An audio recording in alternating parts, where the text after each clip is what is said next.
my god. The nigger, look at the nigger!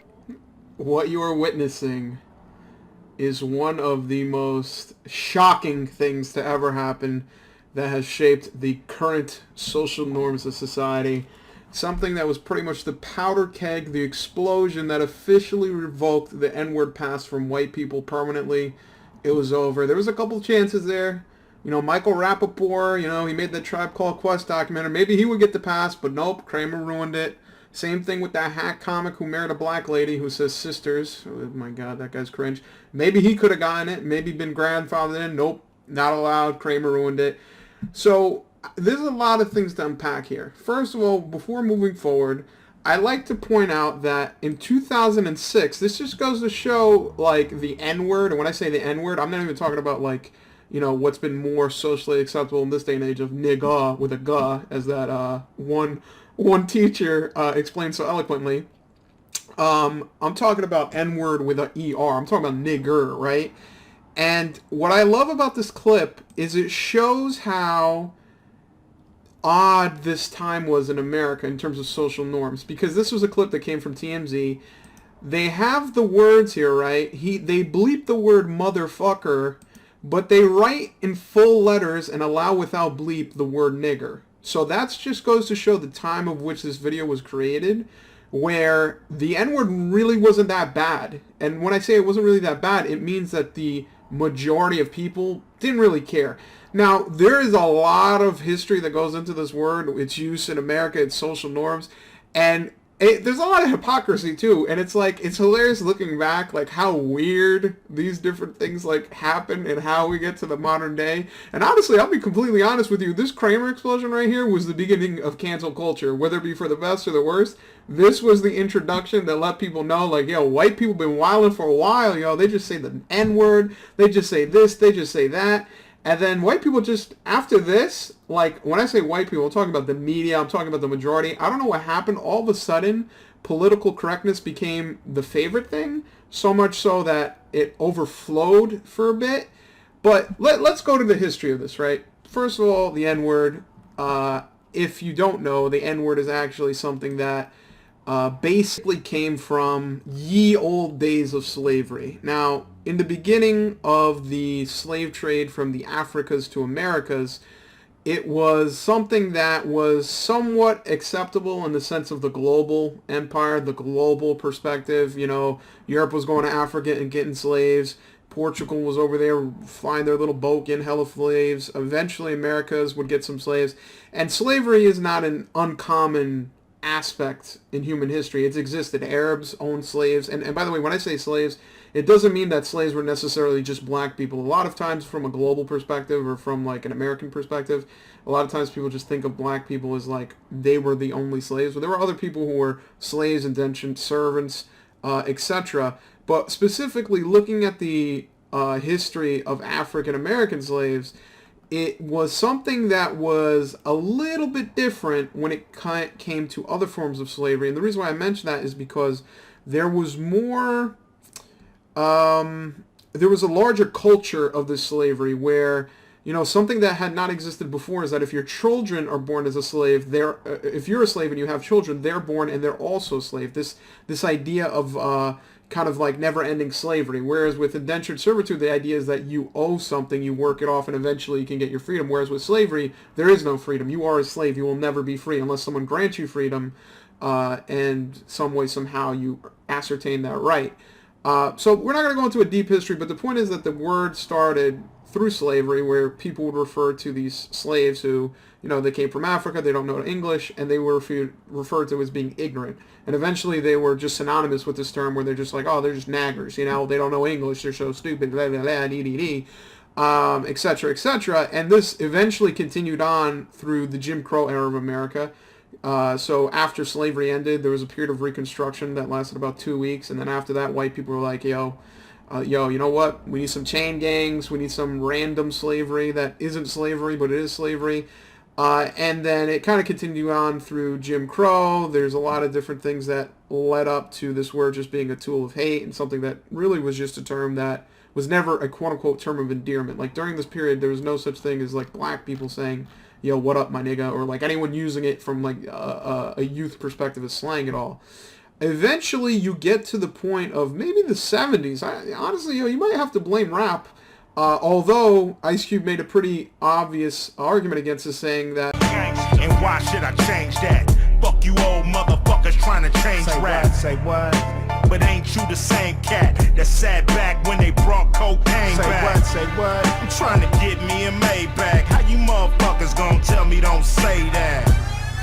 You the ones that we learned it from. I heard nigga back in 1971. So we got to go back to the 70s. So we can't blame the 90s directly. We got to go back to the 70s. So it was a Sugar Hill Gang, but at some point, nigga started getting used in a term of, like, kind of like, you know, initially early on, it was kind of like, fuck you, like, you say I'm a nigga, like, so what? The same thing if you ever listen to Bad and Bougie, it's like, you know, we ain't got a lot of old money, we got a whole lot of new money, though. Like, basically, almost like, if you look back at the Third Estate during the French Revolution, where there was middle wage, or even, not even middle wage, people who had so much money, but because they weren't aristocrats and because they weren't people of the church, they had to pay taxes. They felt like they were unrepresented, and much like in America with African Americans, they felt like literally they were not represented for years during the different legal processes as well as voting and other things. And eventually, you know, moving forward through Jim Crow and even till now, there's certain items such as redlining, the stealing of the GI Bill, different things that contributed to that continued unfair use. And it's basically like, it started off, from my opinion, from what I've seen, from very small things, just kind of being like a revolt type of thing. Like, yeah, like, this is, like, we basically say it, we co-opted it, it's not nigger, it's nigga, we changed it, this is some new shit. And for a period of time, it was very confusing. Like, a lot of people didn't get it. Like, a lot of white people actually thought it was fucking hilarious. Like, I still remember there was an interview years ago where they were asking, this is early 2000s, they were asking, like, a bunch of white people on the street, they're like, how do you feel about black people saying the N-word? And they just laughed at them. They're like, yeah, they're doing a good job on overusing it. You know, that word eventually is going to go away. Like, they didn't care. By the way, pre-2006, white people had a lot of opinions about black shit, and the media would cover it, and there was nothing wrong with it. Everything past 2006, that's when the white man was no longer the good man in the media's eyes, right? So the point is, the N-word has a history attached to it, right? And now let's look at it a little bit closer in the past 30 years, like from the 1990s till, you know, let's say 2005, right? So one thing that is evident from the 1990s, because I grew up then, is that the 90s were fucking extreme. They were fucking lit. You know, Tupac was the fucking biggest rapper. Biggie was a big rapper. Everybody nigga this, nigga that. Everything was edgy. I'll fucking kill you, shoot in your fucking face. And rock and roll was fucking edgy. Everything was like super fucking extreme and edgy. Like, just to give you an idea of how fucking edgy the 90s were, other than shock jocks, Howard Stern, fucking this fucking guy Don Imus and Opie and Anthony, other than shock jocks, which already were edgy as fuck, they would do things like have people, like, I'm not gonna lie, I listened to some like Howard Stern shows, Opie and Anthony shows, where like it was super edgy, but I swear to God, listening to it now, it's cringe as fuck. Like, they'll have bitches in their studio fingering themselves, and they'll be like, oh man, this is really edgy, and like people like that. I guess before the internet, people were like, oh my God, there's people jerking off on the radio, and they like go nuts with it. I don't know, it's cringe as fuck from my perspective, but enough about that. Let's talk about the edgiest fucking thing to ever exist in history, which was the one, the only, the XFL. So the XFL was created in 1999. Hilariously enough, it was created by the fucking Vince McMahon from the WWE. And they actually got Opie and Anthony to fucking like host this shit. But like, think about it like this. Like, it literally is football, right? Like, it's football, but they thought of it being like more edgy. Like literally just more edgy, like not a better sport, not more entertaining, just more edgy. So first thing they did, they're like, oh my God, we got to change the names. We got the Battle Hawks, we got the Renegades, we got the Dragons, we got the fucking Wildcats, the Vipers. Like, everything about this was to be super edgy. And one of my favorite things ever was, like, first of all, this flopped. It wasn't successful because people were like, this isn't entertaining. Like, you have randos fucking just, you know, doing this fucking show. Like, they don't, like, no one understands it. They're like, I don't get it. Like, why would I watch this instead of the NFL? But, like, dude, they would literally just have people, like, it was weird how the XFL started, where it had to be edgy, and there'd be, like, bitches there, they'd be talking to, like, hot, like, look at this. Like, this is another thing from the 90s and early 2000s, like, women were just so objectified, like, they would just come out of bus and be like, oh my god, my tits are out, everything's great, and like, this show is really entertaining, guys, because we have scantily clad women. And like, I don't know how the fuck people watch this in like the early 2090s, bro. Like, it's so fucking boring. Like, I don't understand how this edgy shit happened. But the reason why I mention this and even bring it up is because what's the edgiest thing you can think of? The N-word. Even back then, when things were a little spooky, things were a little ambiguous, can white people say it? Can black people say it? Can anybody say it? It was edgy. Like, to say the N-word was edgy, especially against another black person. And the reason why it was edgy, I mean, to be completely honest, the reason why it was edgy is because so many black people didn't like it. Like, white people didn't give a fuck. To keep it, to be completely honest with you, white people give a fuck, dude. Like, literally, they did not care if you called another black person, like, the N-word. Like, they were slow to that shit. It's like, I don't get it. What's the big deal? Like, you're not a nigger. You're not a slave. What's the problem, black boy? And, like, you can see it. It's seen here with this clip where, like, they don't blur the N-word. I mean, the N-word literally used to be, like, on the radio, used to be on TV. Like, it was a regular word, which was fucking hilarious because, like, it's such a weird thing where you can tell that right now the people that, you know, some people that advocate, like, don't say the N-word, don't say these certain words, don't do these certain things, they only say that because that's the majority perspective and the majority opinion. Because how is it that something that was so wrong, so bad, so terrible, just magically in 10 years, we're not talking about a lifetime, 10 years, be like, oh, never say this, never do this is terrible. It's like, it's weird because if you look at this, like, even at the time when this happened, when this N-word explosion happened, if you watch this video, you can see the disconnect between some white people and black people, because white people were like, oh, you know, that's kind of fucked up. But black people were mad. Black people were like, yo, you call that guy a nigger, like, you fucking, what do you think that makes me feel like? Like, I'm sitting here with my with shit on my face. First of all, there's another thing that's funny about this.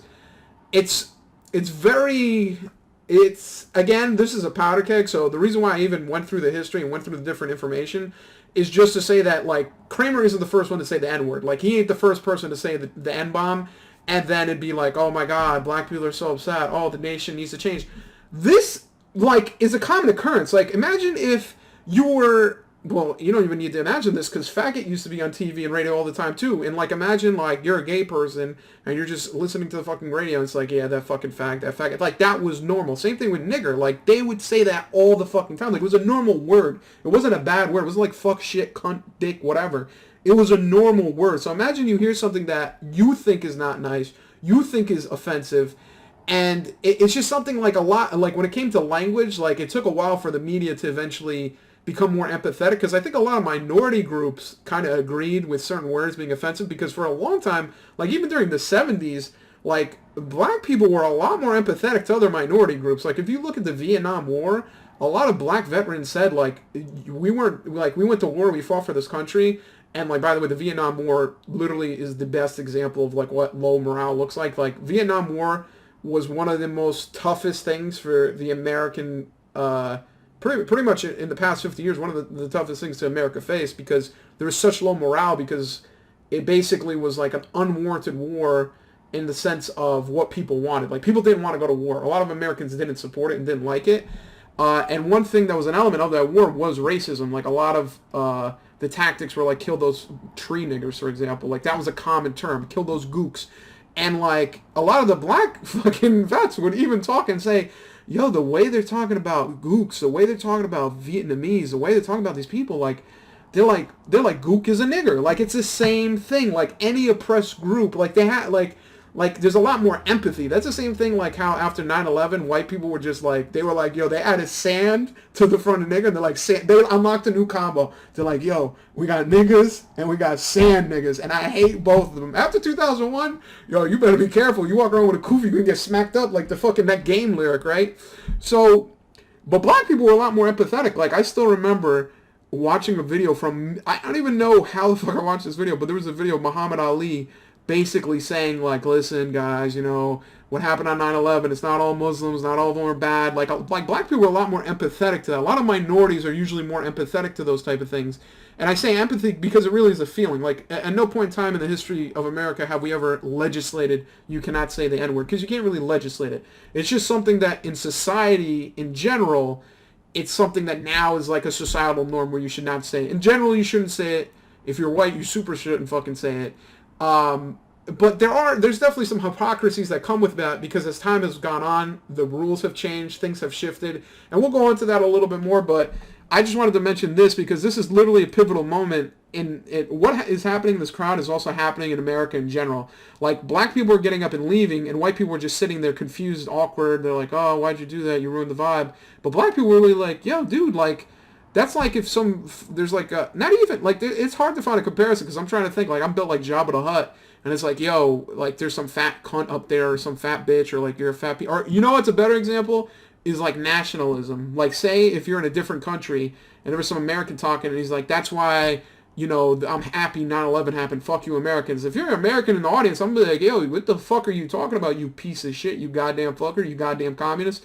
Like, it's that type of emotion that goes into it. And let's be honest, like, people's emotions are arbitrary and biased, and sometimes, you know, the edgy kids on the internet go, LOL, I can trigger a black person by saying one word. And it's like, bro, go back to 2002 and try to make a 9/11 joke. You're going to get rocked the fuck out. Every American wanted to go to fucking war. Every American wanted to, like, anyone who was like, you know, 9/11, it wasn't that big of a deal. Like, fuck you, you piece of shit, I'll fucking kill you. And obviously it's a national tragedy and it's terrible. But, like, the reason why I say that is because, like, when people make Pearl Harbor jokes, it's a terrible thing that happened, but it's not like I'm sitting there, like, I'm not as upset because I didn't live through it. So the point I'm trying to make is, although it's emotional, although it's biased, although it's subjective, there's still some weight to attach to it, right? But in this crowd, a lot of people didn't know how to react, they didn't know what to do, and this is even shown further because Kramer basically got a lot of shit for this. He, for the first time, was like the poster boy for a racist piece of shit, right?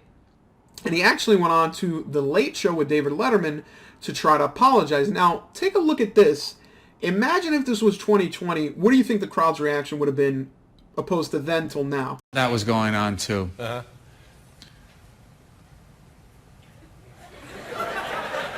And did you... I know, I mean, I hear you in your audience laugh, you know, and it's I'm not even sure that this is where I should be... addressing the situation. I've already heard you make some jokes about it, and that's okay, you know. But I'm really busted up over this, and I'm very, very sorry to those people in the audience, the blacks, the Hispanics, the whites, everyone that was there that took the brunt of that anger and hate and rage and how it came through and So this audience laughed. They were like, LOL, that's hilarious. Like, this just goes to show that at this time, like, there was not even a concept of cancel culture or a concept of not being able to say certain things. And by the way, let me just say, a very interesting narrative, the way this was spun. And really, if you look at the media as a whole, and when I say the media as a whole, I'm saying like with major media, CNN, Fox News, whatever, liberal or conservative, it doesn't matter. They were very careful.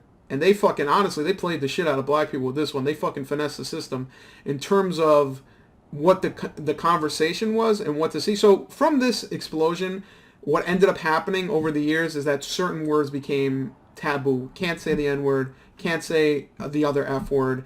For a while, believe it or not, the word midget was bleeped on TV because they believed, like, they were just going through, like, what groups can we offend? Okay, midget needs to be bleeped. What about the G word for gook? Bleep that. So they were going crazy. Like, they didn't know, because these people, a lot of these people in the media, people in the audience, they could not understand what exactly was the offensive part of this, because it's funny that they're focusing on the N-word. Why did you say the N-word? Why did you do that? Really, what's amazing about this video clip is that the worst thing he says is what he says before the N-word. He says, 50 years ago, we'd have you hung upside down. He's basically saying we'd lynch and kill you, right? And this is the problem with a lot of, like, American, like, societal norms that's very odd, is, like, a lot of times, like, say, for example, if you were to call someone, you're a nigger, like, in an offensive way, it's like, oh, you're a piece of shit, I hate you, right? People will get upset, whether they're black, white, whatever, terrible. But if you say someone's black, you say, you know what? You're ignorant. You're never going to know anything. All you do is kill each other. All you do is fuck each other. You don't use condoms. You have kids running around. Or you never spend money on anything. You just have big rims, a big house, big lips. Like, you could say everything but the word, and it's like, oh, you know, that's not really nice. I mean, you have an opinion. Like, it's weird how there's more issue with the word than the ideology that the word associates with. You know what I mean? Like, it's very odd that even in this, he said, we would hang you, right? Like, basically, like a racial hate crime, and that no one talks about that. Like, I don't know why. Like, I was too young to give a fuck at this point in time. I was in middle school. I was playing Pokemon, motherfucker. I was out there fucking playing Pokemon, boy.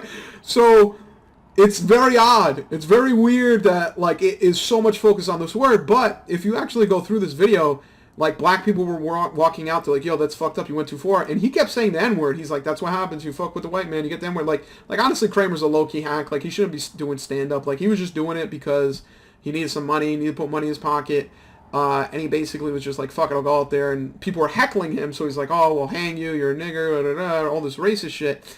And eventually he gets to the point where he gets bested, and he just walks off stage, because he realizes that what he did and what he's standing behind is like he's just saying shit to say it. He's like, oh, N-word, oh my god, hang him, oh, like he's just saying edgy shit, but like he doesn't realize he's being offensive. That's the same thing with, there's another example, one of the first events where black people basically lost their F-word pass, like black people usually don't say faggot anymore, is Tracy Morgan was at a comedy show, and he said that if my son is a faggot, I'll kill him. So, and again, what's funny is that what came out of that is like no one could say the F word except for gay people. Like identity politics started becoming huge where black people could say the N word, gay people could say the F word, da-da-da-dee-dee-dee. But again, no one is talking about the violent part. No one is talking about the offensive part. It's very odd. Like, it's very weird.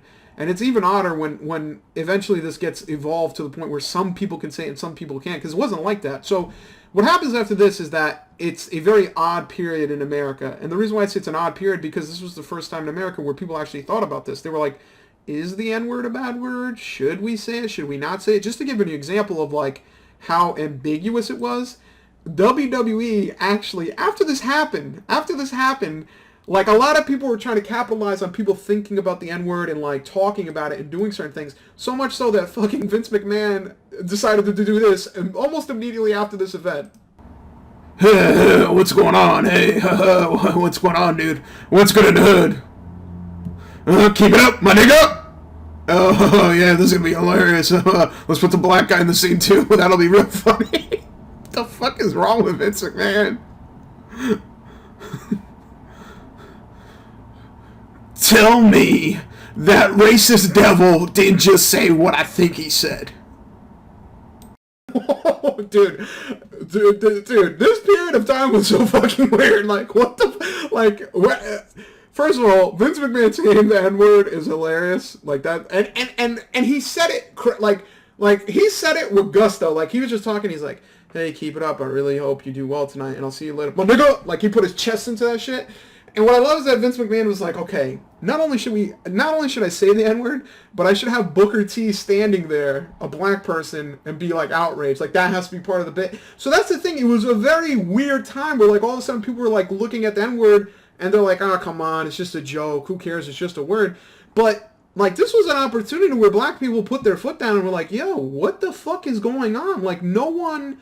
Like, this is not cool. Like, the N-word was literally a tool of fucking racism in terms of legislation, in terms of fucking a lifestyle, in terms of society in general, in terms of, like it basically was a remnant of a fucking imperialist system. Like, how are you just, like, doing this willy-nilly? Like, how is Vince McMahon dropping N-bombs? So, what ends up happening is that the N-word actually ends up getting... Like, technically the N-word is dead. It no longer exists. In 2007, the NAACP held a mock funeral for the N-word where they basically carried out a casket. They said the N-word is buried, it's dead, don't say it anymore, that's it, it's fucking dead. I gotta tell you something, the N-word crawled the fuck out of that grave, and it might be dead technically, but in this zombie state is being used a lot, right? And in terms of, like, so this is another example of, like, the evolution of the N-word. So, for example... in 1982, a comedian named Richard Pryor, who was friends and co-worker with Paul Mooney, in the 80s said, I'm never going to say the N-word again. He's like, I look around, I don't see anyone that classifies as a quote-unquote nigger. Like, there is no, there's no ignorant black person. Like, there's no remnant of this person. Like, it doesn't exist. I shouldn't say it anymore. And his reasoning was like, I'm not going to say it anymore. And at that time, in the 80s, Paul Mooney was like, why would you do that? It's such a funny thing. We use it in our act. It's funny. Ha. And it's definitely something that, different people have different perspectives and different things can happen to make them change their perspective, because eventually what ended up happening is that in 2006, after this Kramer explosion, Paul Mooney said, I will never use the N-word again. And he kind of took accountability, I think unfairly. He turned into like the Black Jesus Christ of the N-word, where he's like, I say the N-word all the time. I always use it. We as black people make it look cool. We as black people invite it. We're like, hey, nigga, what up, nigga? Like, we shouldn't do that. We're basically sending the wrong message to black people, right? And he was by himself, by the way. A lot of black, like, all the rappers were like, shut the fuck up, nigga. I'm gonna still drop the N-word in my bombs, in my bars, right? And here's one thing to keep in mind and understand completely, is that in the beginning of this quote-unquote movement, the common sentiment was, we're not trying to penalize anyone. It was very constructive. It was like, I understand, like, this N-word has existed for eons. It's changed over time. But we're trying to promote our ideology of saying it's hurtful, it hurts people's feelings, we don't like hearing it. And we're not trying to penalize you, and to take that into consideration, because all cancel culture exists in terms of today, like in terms of like whether it's a black comic that people think are homophobic, like Dave Chappelle or Kevin Hart, or if it's a white comic or like some white person somewhere who said the N-word in fucking 1992. Like it's always like, ooh, we expose this motherfucker for what he really is. He's a piece of shit. It's never constructive. Like, they were being like really like nice about it. Like, they were like, yo guys, like, can you just fucking chill? And they went on to say that, listen, don't use the N-word no matter who you are, whether you're black, white, young, or old. Like, it was clear cut. Please don't do this. Obviously, this is all subjective, this is all opinions, but it basically was a clear message of like, hey, let's not do this, right? It wasn't identity politics. Identity politics really didn't exist until maybe, like, prominently, where it was super popular. I don't think until at least 2010 or later. I know 2015 and up, hell yeah, fucking... That was when Twitter was a straight up liberal fucking army identity shit. And one more example. Another example where, again, it was very odd, and this just goes to show whether white or black people were like, this is cringy as fucking weird as fuck.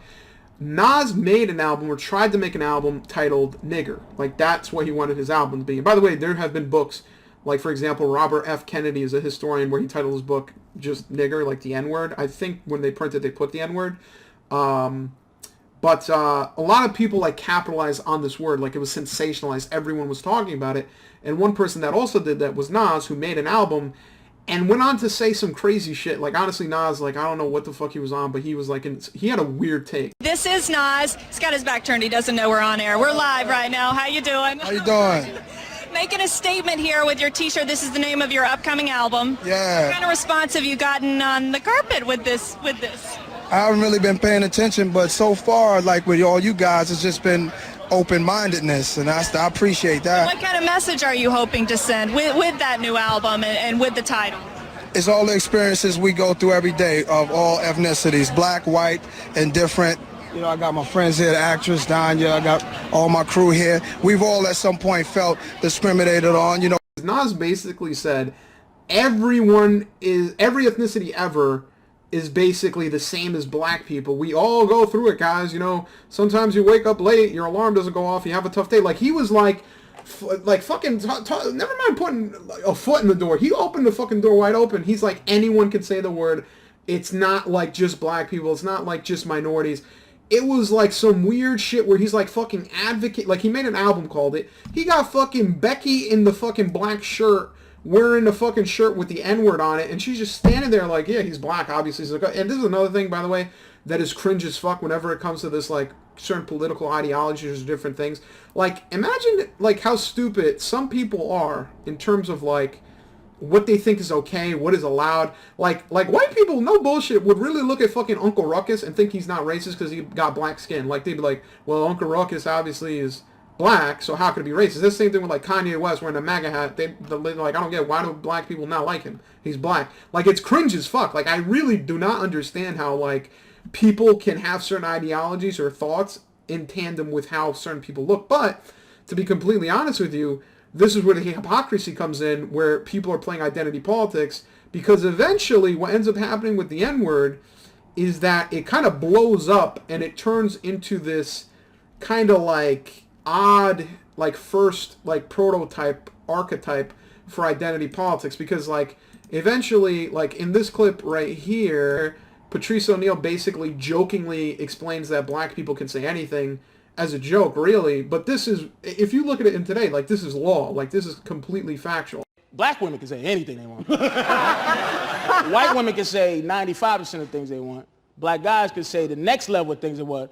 And straight white dudes can't say nothing. I want to ask Rosie about this. And what's funny about this clip is that if you were to look at that hierarchy today and go with what the media thinks, you would put gay people above black people in certain scenarios. Like, there would be certain scenarios where gay people would be above black people. Because from the larger media's perspective, they believe black people shouldn't be transphobic. And that means, like, making jokes about transgender people. They believe they shouldn't be allowed to say the F word in terms of, like, faggot. I don't personally... And again, the thing that comes out with these words and these different, like, ideologies and different things is the idea of, like, why do you want to say it? Why do you want to do that? It's not so much of like saying, like, I don't really say like faggot. I don't really say nigger with a hard R. You know what I mean? Like, I don't care. Like, I'm not fucking sitting here saying that this should be used in schools and taught every day. But when you get the corny shit where it's like you're reading Huckleberry Finn and they're like, we're going to remove the N-word because it's racist. Same thing where, like, if there's N-words in lyrics, don't hum along with it. Don't think it. Like, it's corny, Caucasian shit. That is white people. I don't know why the fuck they dictate what black people think are racist. For example, when we got rid of, or not we, I don't work at fucking Pepsi, but when Pepsi got rid of Aunt Jemima, black people were like, no one cares. No one asked you. Fucking George Floyd died. We want more policing restrictions. We don't want Aunt Jemima off the bottle. Like, white people just do some corny shit. Same thing with the N-word. Take into consideration this whole event.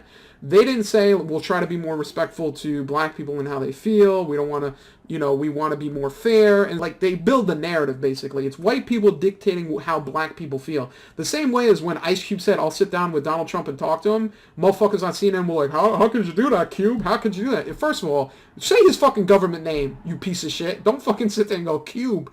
Hey, yo, Cube, how could you do that? It's like, yo, shut the fuck up, you like, I don't understand how you demons all have horns and you're trying to act like you building this fucking narrative in a certain way is somehow different. Like, it makes no sense. And that's the thing with this, that it ends up becoming confusing because eventually what ends up happening is that everyone gets fucking canceled for almost everything. So, shortly after this in 2007, Don Imus got fired because he said the term nappy-headed hoes. Now, after this is when really black people were like, we are not fucking allowing anything that we deem to be overtly racist or even contextual. Because they're like, yo, for 50 years, we basically got treated like dog shit, and finally we have an opportunity from the media perspective where we're just going to say, no, it is not okay. And now, think about it from this perspective, right? It's very hard, like, from a conversation from one-to-one person, if you're going to say, simply, should you be allowed to say the N-word or not allowed to say the N-word? Most people would say not allowed. Is it enforceable? No. Societal? No. Context exists? Yes. But from a political perspective, where you have these corny fucking white people, or these corny people in media, it's not really white people, because there are some cornballs that are like, you know, Don Lemon, these fucking puppets. I mean, honestly, I feel like they're puppets of white people. So everything goes back to white people. White people are the true, like Elijah Muhammad said, they're the true devil. But it's really like this majority opinion. It has less to do with the skin color and more to do with the majority opinion, the majority ideology. And I think the problem is really, when you think about it, like, even up to this day, like, there's this negative connotation around white people. Like, people really think that just because the color of your skin is white, you automatically have white privilege. Like, does white privilege exist? Does it exist as an ideology? Does it exist in certain cases? Yeah, it does.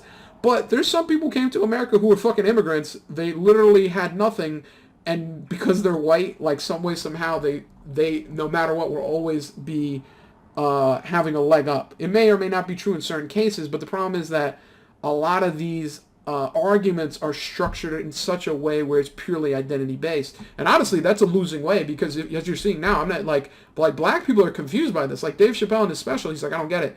Why are so many gay people against me? If you listen to what I say, no. It's not about what you say. It's about who you are. The fact that you're black and straight, they don't want to hear shit from you. And the media and the majority will somehow say that you're not allowed to say that. And the problem with the current landscape is that the only people who are going to be supporting Chappelle openly are either going to be other black people or conservative people. Like white people will not say anything because in fear of coming off as homophobic because they're fucking cornballs, right? But that's besides the point. After this Kramer debacle, it basically sets the standpoint where, like, if you say anything remotely racist or offensive, you're going to get fired. This happened with the N-word, the F-word, other things. Eventually, it started bleeding out into women. Women get involved. And that's another, you better be careful with what the fuck you give people power with. Because if you say you are a certain ethnic group or you are a certain sex and you can say certain things, there was a time where people wanted to ban the word bitch, like dudes can't say bitch anymore. If that happens, rap songs are going down the toilet. You can't listen to rap anymore. I think you could get rid of the N-word before you could get rid of the word bitch, right?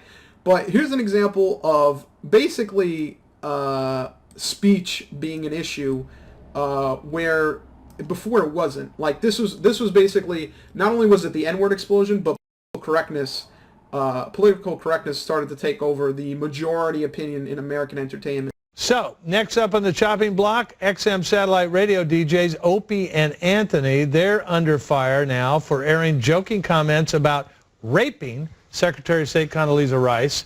Will they be the next to go? Is radio cleaning house after the Imus debacle? With me now, New City President now.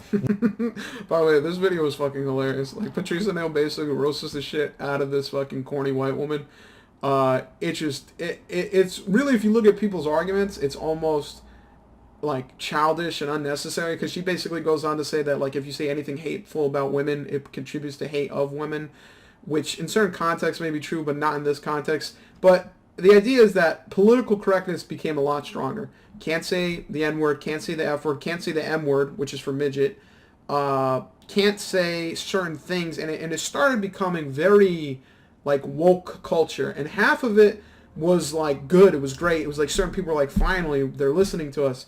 We're being more respectful of each other. We're being more presentable. We're being nicer. But the other half of it is that it ended up becoming a tool of control where people in the media, whether it be political, media, etc., basically controlled the narrative. And the narrative being controlled basically became these certain words are not allowed in any circumstance from certain people.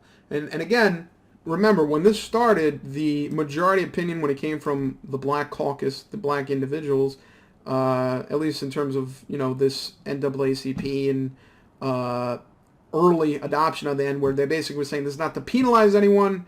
We just want to try to help people, try not to hurt other people, and no matter who you are, you should not be able to say it. But in this day and age, in this current day of age, it's a lot more popular where it's basically accepted by identity, who you are, not what you grew up in, not your culture, not your makeup. What you look like dictates what you can and cannot do. And it's very odd. It's very odd because, again, what I gotta stop saying white people, because I'm doing the same thing, because I'm saying white people and I'm attaching the media to it. I'm attaching certain politicians to it. I'm attaching the majority opinion to it. Pretty much corny bullshit is associated with it. And basically what ended up happening is that the majority's opinion, which happened to be majority white, ended up taking this idea of no one should say the N-word, we should all try to be nicer to each other. They're like, wait. What if we could control this as people of groups? Black people can say it, but white people can't say it. This will be able to basically control people a little bit more, and we'll basically be able to dictate this in a certain way and kind of just make up nonsense to say that it's okay. And again, most black people, even to this day, if you ask them, like, is the N-word okay? It's like, I might say, it's a habit, this, that, and the third. But they're not going to co-sign it. They're not going to be like, yeah, it should be allowed. Little kids should learn it. Like, and the reason why I even go with that long-winded breath to say that is because now what's being purported is that black people can just say it. It's okay. And who's telling you that? Some black guy on CNN that some white guy put there to spit out this bullshit. In that regard. So, if you're white and wondering why you can't say the N-word, ask yourself this. Why do I care so much? And why do I even feel the need to say the word in the first place? See, what he just said makes no sense whatsoever. And even for this video, they got like a professor, they brought him in and drained his will to live. And they're like, why do white people can't say it? And he's like, let's just say, assume black people can say it. And he's like, it is a double standard. He admits it's a double standard, but for a long time there was double standards for black people. There was basically a lot of unfair things that happen to black people, and now we just have this small one word. Now, fair enough, you might have that opinion, but that doesn't explain it. That's not an explanation. It doesn't make any sense. And even he, low-key, wasn't even co-signing this shit, what he just said, because he was just said that in an interview. They took it, they remixed it, they fucking dropped the album, and he didn't even know about it. It was like Tiana Taylor's album. Shit just dropped, you didn't even know what was happening, right? So this brings us to the modern day. Currently, pretty much everyone but white people can say the N-word. And the reason why I say that is because, like, again, this is so fucking, like, hypocritical, because, like, people who aren't black say it and it's okay. Like, for a long time, Snitch 9, people fucking love this gay fucking snitch. Like, this guy would drop N-bombs like it was fucking, you know, the Enola Gay dropping bombs on fucking Hiroshima and Nagasaki. Like, N-word all day, every day. Pop my booty like a willy, nigga. I'm for really, nigga, in the bed with the... that's him, by the way. That's actually him rapping. That's not remix at all. And the same thing goes for, like, random people. Like, for some reason, one of the funniest shit I've ever seen is, by the way, this is another powder cake that's brewing, is, like, other people who aren't black that say the N-word, because black people don't really like that. Unless black people like you, they usually are like, you know, I don't really give them a pass, da-da-da, dee-dee-dee. And basically, they're just like, you shouldn't do that. Like, they'll advocate against it. Even for black people, they won't overtly say, hey, you shouldn't do that, unless it's like a hard ER. They're like, whoa, what are you doing? But then you have dudes like DJ Khaled who used to drop M-bombs like every fucking album for no reason. DJ Khaled, we the best! Who? We, nigga, we the best! Big sure. Dude, that's one of my favorite fucking drops from DJ Khaled. It's the beginning of I'm So Hood where he goes, who the best? We nigga! Like, he puts N-I-U-G-G-A. Like, it's crazy how he fucking pronounces that shit. But, like, shit like this is, like, socially acceptable, where people are just like, yo, he's of the culture, he's this, he's that. It's very, like, you know, one day I feel this way, one day I feel like that. 2006, no one should say it. It's a bad thing to do. 2017, 2020, black people can say it, white people can't. 2025, only black people can say it. Other people shouldn't. Whites, whites, Mexicans, fucking Arabs, whoever the fuck else shouldn't say it. And then 2030, it's going to be rebellion where Donald Trump takes over the country and everyone has to say the N-word. You know, you remember the episode of SpongeBob where people were like, what is going on? Imagine that, except instead of you just hear the N-word. At the end of every single video, make sure you ask people to rate and subscribe to your content. It makes them feel like they're involved even though they're really not. And most importantly, make sure they comment on every single video. If you have to, disguise it. You know, call it something like the question of the day. And really make them think you're gonna really read it when you really don't have to. Ha ha ha!